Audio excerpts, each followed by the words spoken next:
আমরা কেন নবী নবী বলে চিল্লাই, আমি শাহরিয়া ইসলাম জাদিদ কেন নবী নবী বইলা চিল্লাই, শাইখুল হাদিস ইবনে শাইখুল হাদিসরাও কেন নবী নবী বইলা চিল্লায়, এরকম সব হুজুররা কেন টুপিওয়ালা দাড়িওয়ালারা নবী নবী বইলা চিল্লায়? কারণ জানেননি, কারণ কোরআন বলতেছে ইয়াকুলু আদম সফিউল্লাহি নফসি নফসি ওয়া ইয়াকুলু নূহুন নজিউল্লাহি নফসি নফসি ওয়া ইয়াকুলু ইউসুফ সিদ্দিকুল্লাহি নফসি নফসি ওয়া ইয়াকুলু ইব্রাহিম খলিলুল্লাহি নফসি নফসি ওয়া ইয়াকুলু মূসা কালিমুল্লাহি নফসি নফসি ওয়া ইয়াকুলু ঈসা রূহুল্লাহি নফসি নফসি ইয়াকুলু শাফিউনা হাবিবুনা মুহাম্মাদুর রাসূলুল্লাহ সাল্লাল্লাহু আলাইহি ওয়াসাল্লাম ইয়া উম্মতি ইয়া উম্মতি ইয়া উম্মতি ইয়া উম্মতি।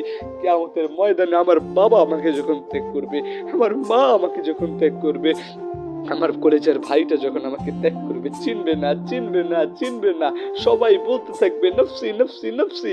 ইন্ডিপেন্ডেন্ট টাইমে যে ব্যক্তি বলতে থাকবে ইয়া উম্মতি ইয়া উম্মতি ইয়া উম্মতি, সেই রসুলের জন্য তো কাঁদি রে ভাই, সেই রসুলের জন্যই তো কাঁদি।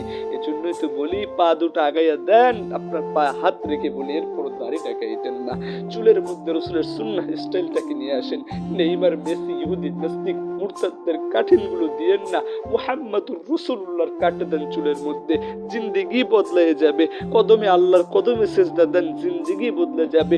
শত হাজার ব্যথা বেদনা হতাশার মধ্যে আল্লাহর কাছে আসেন, 5 ওয়াক্ত নামাজে আল্লাহর কাছে সেজদা দেন ভাই, দেখবেন জিন্দেগি বদলে গেছে, জিন্দেগি বদলে গেছে, পুরো বন্দেগি জিন্দেগি সমস্ত ডিপ্রেশন গুলো চলে গেছে, শান্তি সুখের নিবিড় ছায়া চলে এসেছে আপনার জীবনে। আপনি থাকবেন জান্নাতের মধ্যে। আপনি দুনিয়াতে আছেন না জানি কেমন যেন জান্নাতের মধ্যে আছিলেন, জান্নাতের মধ্যে ছিলেন।